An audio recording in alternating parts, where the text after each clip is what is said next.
Hello everyone, let's start with the Java beginners course. So mainly what is Java? Java is high level object oriented programming language designed to be platform independent. It's widely used for building web applications. So if you are into web development, you should be knowing, you should have heard of Spring or the Spring Boot, right?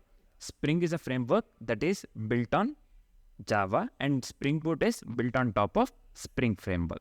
So also the Java is used for building Android apps as well as the enterprise software, right? So what are the prerequisites to start with this one course?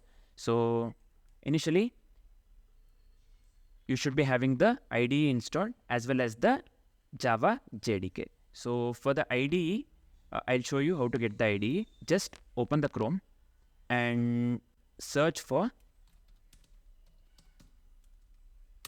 IntelliJ download. Come here, click on the first link, right? Let's wait for some time. Yeah. Here, scroll down. You can see we are committed to this one, giving back to the wonderful community, which is why IntelliJ IDEA Community Edition is completely free to use. Just download this one, free version, and open the IDE. I'll be closing and install that one and open the IDE, right? I'll just close this one entirely. For the Java JDK, you have the two options. Just click on this one, new project. Let's wait for some time, and I'll just name this one Java course, right? So you can name this one anything. I'll just name this one for the Java course for the reference. I have given the path. You can give the path anywhere. I'll just save this one on the this one, desktop, right? So the language I have chosen Java, and here build system, I'll be going with the Maven. You can either go with the Gradle as well. So I'll just go with the Maven. JDK, so here either Java JDK, you can download this from here. Just click on download JDK, and I have installed version 17.0.8.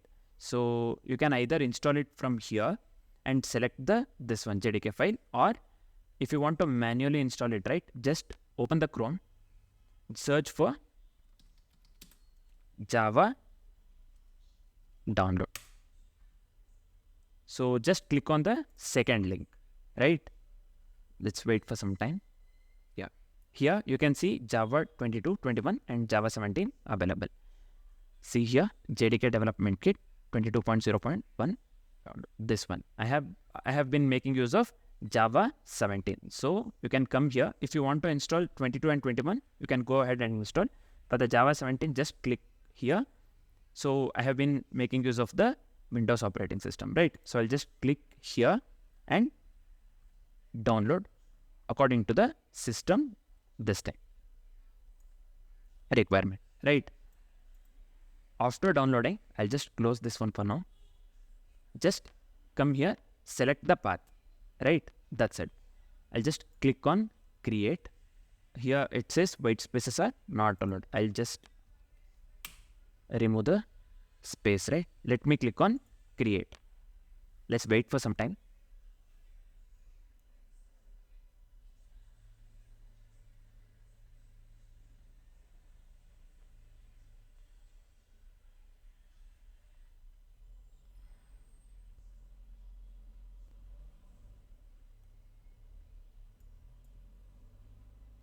So yeah, you can see the folder structure, right? Here, source.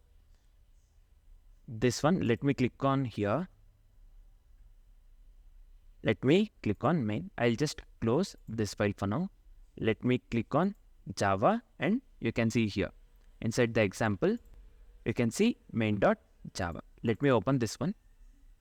So yeah, for now, you can see here, right? You can see org.example, inside that the main. So yeah, let's do one thing. I'll just delete it, let it be. So I'll just create the new Java class, right? Just right click on here and click on new, hover on new and click on Java class, and let me give the name hello world. Let me hit enter, right? I'll just close this one. So let's write the first Java code. For that one, what I'll do here, let me explain this one. Public class hello world. What is this? Basically, we have defined a public class named hello world. Right? Next, what we'll do, we'll define the main method, which is the entry point of the program. So inside this one, let me write public static void main. Let me give string also argument. So what we have done here, this line, so we have defined the main method basically, which is the entry point of the program. Next, let's write the first program, that is nothing but we are printing the hello world to the console by making use of system out println. So I'll just give sout, or let me type this one completely. Let me give system dot out dot print l. So inside this one, let's give hello world, right? So yeah, this is it. Next, to run this program, I'll just come here. Let's click on this one, right? So let's wait for some time. So here you can see hello world. Hooray! We have built the, we have written the first code, right? Hello world. Next, let's continue with the variable as well as the data type. For now, this is it. Thanks for watching, guys.